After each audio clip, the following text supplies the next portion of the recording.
Hello everyone. I just wanted to let you know that it is not too late. Well, unless you're watching this video after August 9th, in that case it actually is too late. But if you're watching this video before August 9th, 2021, then it is not too late to submit your comments to the FAA related to their latest advisory circular 97-57C, the exception for limited recreational operations of unmanned aircraft. So I'm sure your first question is, well, why should I comment on this advisory circular anyway? What is it? Well, in short, the reason you should comment on it is because it kind of sets the rules for what recreational flyers are allowed to do, or at least the purpose of the document is, from the FAA's perspective, to try to clarify what the existing rules are and give it some additional context. So it's sort of like what the FAA is saying here. Here's how we interpret the current rules for recreational flyers and how we will apply them to everyone who's flying. And another important thing is that it replaces the previous advisory circular, which is this one here, 97-57B, which came out in May of 2019. And basically this one is the set of rules we've been kind of following ever since then. And I think it was sort of the first place that it introduced some things like it acknowledged that CBOs don't exist yet, so you should follow the safety guidelines of a CBO anyway, even though that the FAA hasn't recognized any of them. It also talks about how recreational operators can use the LANC system to request authorization to fly in controlled airspace and things like that. And another reason why you should be interested in this advisory circular in particular is because of what it tells CBOs and what it suggests that CBOs should have in their safety guidelines. And from the Reauthorization Act of 2018, you should know that recreational flyers have to follow the safety guidelines of a community-based organization. And community-based organizations haven't been recognized by the FAA yet, but this document explains how they can apply to become a CBO and talks about some of the rules that they should have in their safety guidelines. And it's almost sort of a sneaky way for the FAA to add some additional regulations. They're definitely making some strong suggestions that CBO should add additional safety guidelines above and beyond what the Congress requires. So you should definitely check it out for that reason, if no other reason than for that one.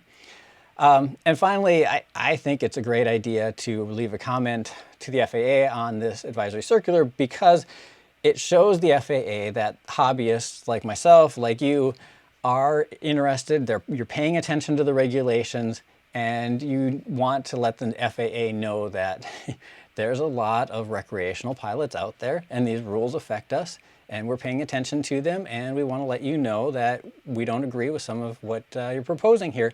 And this is sort of a somewhat unique situation because the FAA doesn't always put out an advisory circular for comments before it actually goes into effect. Many of the other ones I've seen, they just put it out there and that's that. You don't have a chance to put any comments on it. And hopefully this time, like they did with the NPRM on remote ID, they will read the comments and they'll make some changes before it finally goes into effect.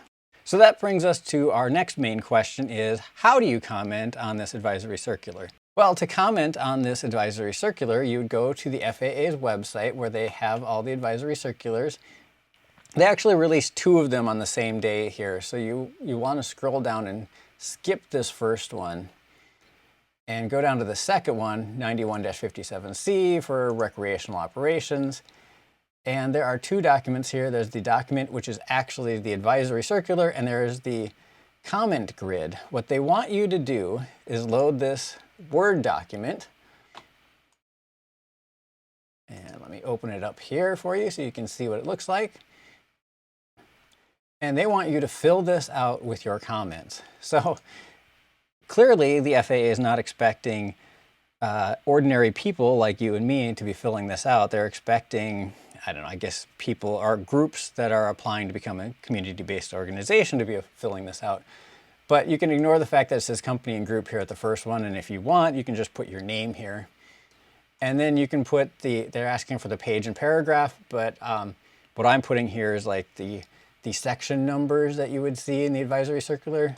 For example, yeah, like section 1.73 and so on. And then you can put a quick comment. Then you can put your rationale for the comment. And then you can put what you're recommending the FAA does to correct what you believe is something you disagree with. And I guess you ignore these last two columns. You could just put an A there. Say, yes, please, FAA, I accept this comment.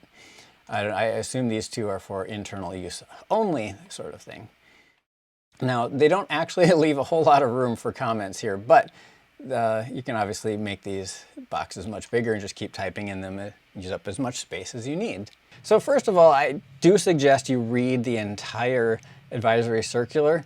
And once you've done that, take a look at what other people have talked about with this advisory circular, what they have brought up as their primary concerns, and see if you agree with them and put them in yours. And one great place to help you get started with that is to go to the FPV Freedom Coalition's website, fpvfc.org. And over here, we've put together our comments that we have worked on together with the FPV community. And we posted them here on our website. And so you can scroll through this, and here are the section numbers. Here's roughly not roughly, here is a quote out of the advisory circular, and here is the FPVFC's response.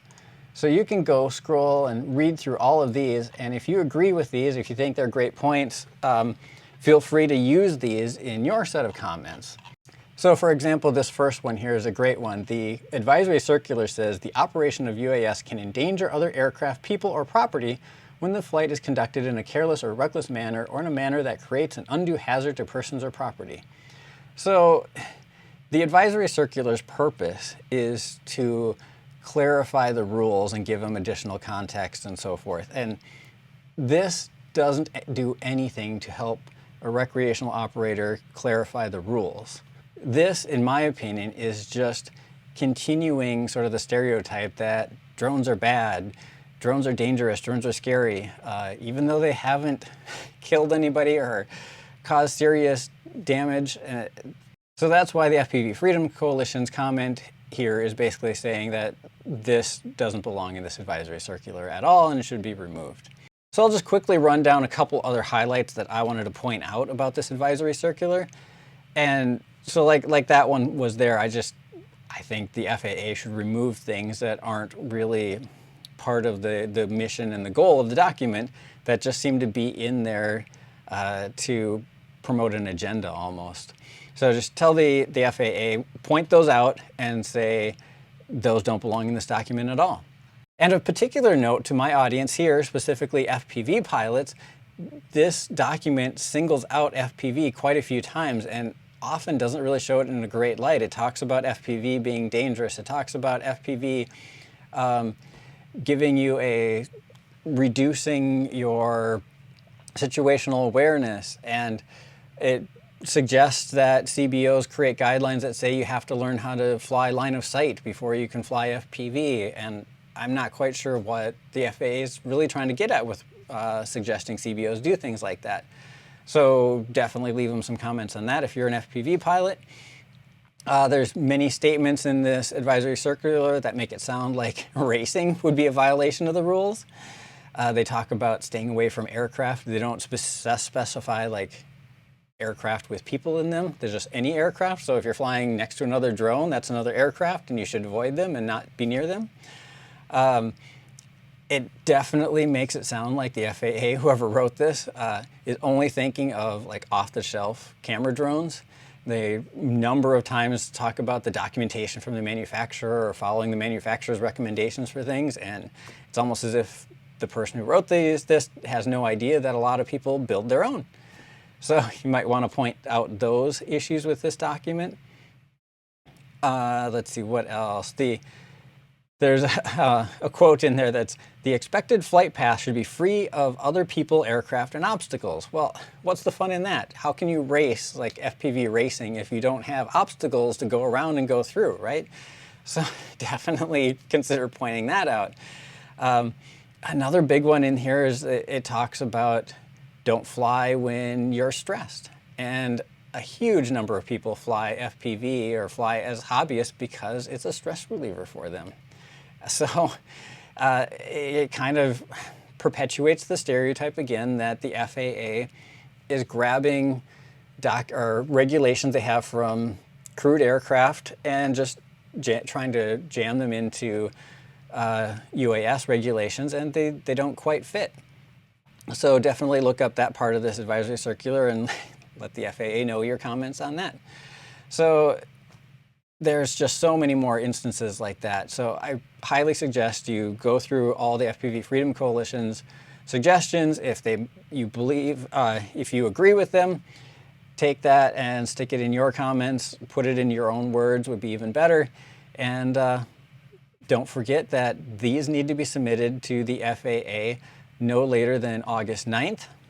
Let's see, let's go back to that page. The comments are due August 9th, and you can deliver your comments by mail or hand deliver them, apparently, to Emily Rogers, or you can email the comments to this email address. So down at the very bottom of my screen, it'll be down here in the corner. It says it's emailing them to emily.ctr.rogers@faa.gov with the subject of AC space 91-57C. All right, well, I hope I've been able to point out in this video that this is very important to recreational operators. In some ways, the future of what we're allowed to do, what we're not allowed to do, or at least how the FAA is interpreting the regulations and what CBOs may or may not have to have in their safety guidelines is going to be largely affected by what happens in this advisory circular. So please let the FAA know your concerns, give them your comments, and thanks for watching.